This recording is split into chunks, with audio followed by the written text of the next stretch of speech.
उधर माफिया सरगना अतीक अहमद से जुड़ी बड़ी खबर सामने आ रही है। सरकार अतीक अहमद की संपत्ति को सरकारी संपत्ति घोषित करेगी। इससे पहले सरकार ने अतीक की कई बेशकीमती जमीनों का भी पता लगाया था, जिनकी कीमत करोड़ों में है। इन जमीनों पर सरकार गरीबों के लिए आवास योजना या दूसरी योजनाओं को शुरू कर सकती है। प्रयागराज पुलिस गैंगस्टर एक्ट की धारा 16 और 17 के प्रावधानों की समीक्षा कर रही है। जल्दी अतीक अहमद और उसकी पत्नी के नाम पर अर्जित संपत्तियों को सरकारी संपत्ति घोषित कर दिया जाएगा। पुलिस अतीक और उसकी पत्नी शाइस्ता परवीन के नाम पर अब तक 3 अरब 45 करोड़ 47 हजार की प्रॉपर्टी को कुर्क कर चुकी है। प्रयागराज के कई इलाकों, कौशाम्बी समेत लखनऊ में भी कई बेशकीमती जमीनों और कई संपत्तियों को गैंगस्टर एक्ट में कुर्क किया जा चुका है।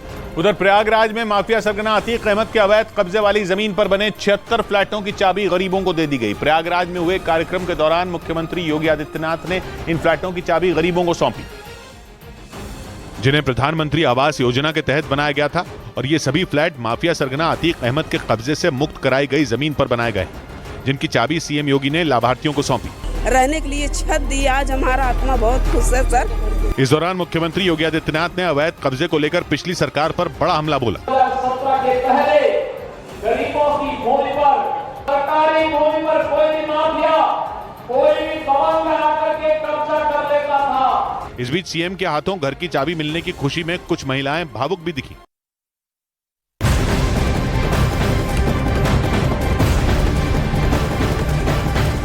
ब्रेकिंग न्यूज आपको बता दें, अफ्रीकी देश केन्या से वहां एक सड़क हादसे में करीब 50 लोगों की मौत हो गई, जबकि कई लोगों की बुरी तरीके से घायल होने की खबर है।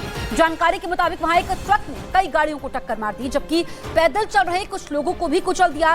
ट्रक की टक्कर मारने के बाद कई गाड़ियां पूरी तरीके से बर्बाद हो गई, जबकि उसमें बैठे लोगों की मौत हो गई। यह हादसा केन्या की राजधानी नैरोबी से करीब 220 किलोमीटर दूर हुआ। तो यहाँ पर केन्या में एक सनकी की सनक की वजह से 50 लोगों की मौत हो गई, कई लोग घायल हो गए, कई गाड़ियों को टक्कर मारी गई एक ट्रक चालक द्वारा।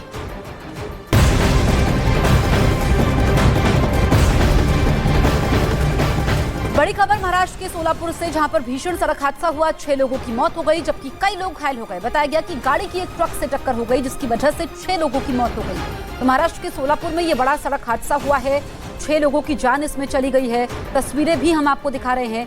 बताया यह गया कि एक गाड़ी की ट्रक से टक्कर हो जाती है और आमने सामने ये टक्कर होती है, 6 लोगों की मौत हो जाती है। अब इनकी पहचान है। दिल्ली में एक दर्दनाक सड़क हादसा हो गया, जहां एक ऑटो ड्राइवर सड़क किनारे बने गड्ढे में गिर गया, जिससे उसकी मौत हो गई। दिल्ली पुलिस के मुताबिक शुक्रवार को दोपहर करीब 3:30 बजे यह हादसा हुआ, जब एक व्यक्ति वजीराबाद रोड पर हर्ष विहार के पास सर्विस रोड मेन के किनारे बने बरसाती पानी के गड्ढे में डूब गया। ये गड्ढा निर्माणाधीन फ्लाईओवर के पास खोदा गया गड्ढा था और उसमें बारिश का पानी भर गया था। मृतक की पहचान अजीत शर्मा के रूप में हुई है। पुलिस को उनका ऑटो रिक्शा गड्ढे में गिरा हुआ मिला।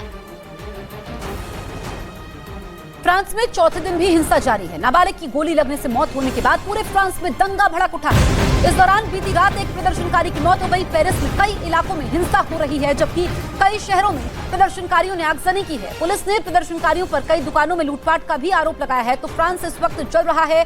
फ्रांस के राष्ट्रपति इमैनुअल मैक्रों की अपील का असर होता हुआ भी नजर नहीं आ रहा है। इस बीच कई लोगों को हिरासत में लिया गया है। एक प्रदर्शनकारी की मौत की खबर है। चौथा दिन पहले शांतिपूर्ण तरीके से प्रदर्शन होता है। दरअसल एक नाबालिग की गोली मारी जाती है पुलिस द्वारा और उसके बाद उसकी मौत हो जाती है, जिसके बाद बवाल थमने का नाम नहीं ले रहा।